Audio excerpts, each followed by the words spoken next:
اینجا یه دونه دندون عقل نهفته داریم که دندون بغلیش هم خراب کرده. سمت چپش هم همینطور، سمت چپ هم یه دونه دندون عقل داریم که هنوز کامل در نیومده. دندون بغلیش هم پوسونده، کلا خراب کرده، تخریبش کرده و بیمارمون نمیتونه دهنش رو از این بازتر کنه. چطور اذیتی عزیز؟ بله. خیلی درد داری؟ خیلی لثه‌ام باد کرده. باش ببینیم حالا بعدش چی میشه. بریم سراغ جراحی.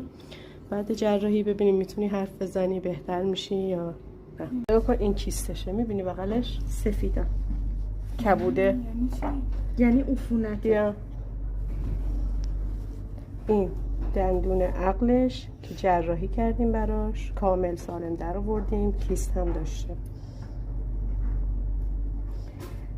اینم از دندون مولر دومش.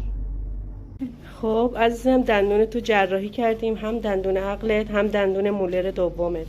چطور بود؟ راضی بودی؟ سنگین نبود خیلی؟ درد نداشت؟ فشاری نیومد؟ دردم بیشتر به خاطر عفونتی که داشتم بود.